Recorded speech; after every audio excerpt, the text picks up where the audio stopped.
Welcome everyone. Let's clear all channel to লৈ সকলোকে স্বাগতম জনাইছো। আজি আমি অসম টেটৰ সিলেবাছত থকা চাইল্ড ডেভেলপমেন্ট এণ্ড পেডাগজি নামৰ সাবজেক্টৰ বিষয়ে আলোচনা কৰিম। এই সাবজেক্টৰ অন্তৰ্গত শিক্ষণ পদ্ধতিৰ বিষয়ে এই ভিডিওটোত আলোচনা কৰা হ'ব আৰু আজি এই ভিডিওটোত কেৱল থৰ্নডাইকৰ লাৰ্নিং মেথড অৰ্থাৎ শিক্ষণ পদ্ধতিৰ বিষয়ে আমি আলোচনা কৰিম। থৰ্নডাইকৰ লগত জড়িত বিভিন্ন ধৰণৰ প্ৰশ্ন অসম টেটত ইতিমধ্যে আহি গৈছে আৰু ভৱিষ্যতলৈ আহিব এটো নিশ্চিত। থৰ্নডাইকৰ বিষয়ে আলোচনা কৰিবলৈ যাওঁতে আমি ব্যৱহাৰবাদৰ বিষয়ে আলোচনা কৰিব লাগিব। থৰ্নডাইক আছিলে বিহেভিয়ৰিষ্টৰ অন্তৰ্গত। তেওঁলোক আছিলে ব্যৱহাৰবাদৰ অন্তৰ্গত।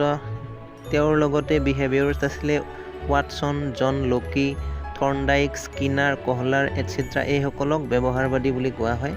ব্যৱহাৰবাদীসকলে শিক্ষণৰ ক্ষেত্ৰত বংশগতিৰ ওপৰত গুৰুত্ব নিদিয়ে। এখেতসকলে সামাজিক পৰিৱেশ, অভ্যাস আৰু প্ৰভাৱৰ ওপৰত গুৰুত্ব দিয়ে।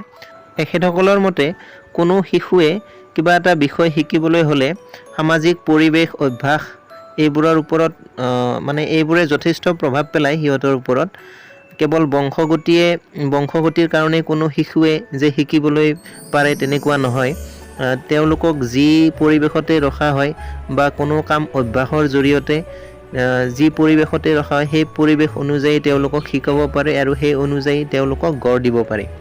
এতিয়া আমি এই ব্যৱহাৰবাদৰ লগত জড়িত থৰ্নডাইকৰ শিক্ষণ তত্ত্বৰ বিষয়ে আলোচনা কৰিম আৰু কেইটামান প্ৰশ্ন আলোচনা কৰিম। বলকচোন চাওঁ প্ৰশ্নসমূহ কি আছে। আজিৰ 1 নম্বৰ প্ৰশ্ন, থৰ্নডাইকে আগবঢ়োৱা তত্ত্বটো কিহৰ লগত জড়িত? জিন পিয়াজেৰ ভিডিঅ' এটা মই বনাইছিলোঁ। জিন পিয়াজে বিকাশৰ তত্ত্বৰ লগত জড়িত আৰু থৰ্নডাইক শিক্ষণ প্ৰক্ৰিয়াৰ লগত জড়িত।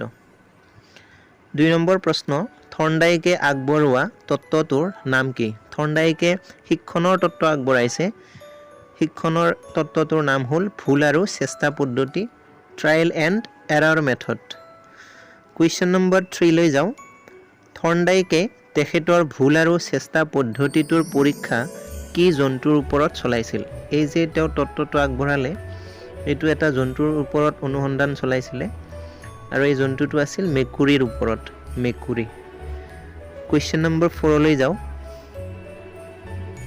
থৰ্নডাইকৰ ভুল আৰু চেষ্টা পদ্ধতিটো আন কি নামেৰে জনা যায়? থৰ্নডাইকৰ ভুল আৰু চেষ্টা পদ্ধতিটো আন এটা নামেৰেও জনা যায়। সেই নামটো হ'ল উদ্দীপক প্ৰতিক্ৰিয়া, ষ্টিমুলাছ ৰেছপন্স পদ্ধতি। কুৱেশ্যন নম্বৰ 5, থৰ্নডাইকে আগবঢ়োৱা শিক্ষণ তত্ত্বটোত 3টা মূল শিক্ষণ নীতি অৰ্থাৎ লজ অফ লাৰ্ণিঙৰ বিষয়ে কৈছে।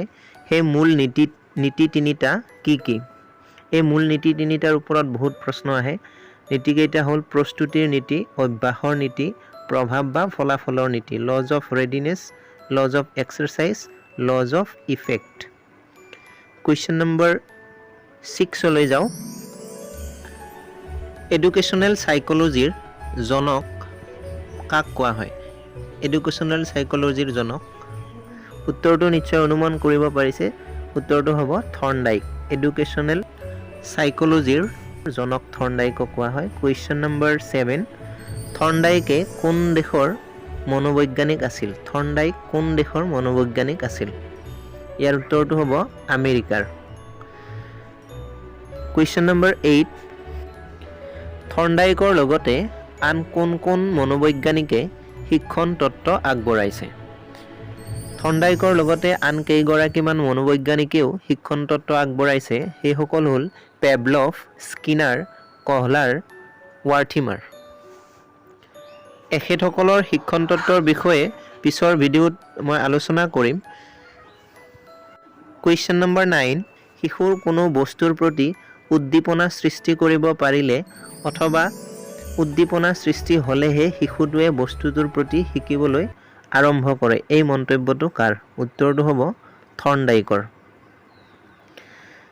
সেইকাৰণে তেখেতৰ পদ্ধতিটোৰ নাম উদ্দীপক প্ৰতিক্ৰিয়া। কুৱেশ্যন নম্বৰ 10, কোনো শিশুৱে বিষয় এটা শিকোঁতে ভুল কৰে আৰু পুনৰ চেষ্টা কৰি শিকে। এই উক্তিটো কোনটো শিক্ষণ তত্ত্বৰ লগত জড়িত?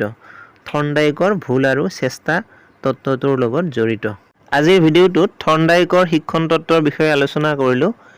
পিছৰ ভিডিঅ'ত পেভলভ আৰু স্কিনাৰৰ শিক্ষণ পদ্ধতিৰ বিষয়ে আলোচনা কৰিম। ধন্যবাদ।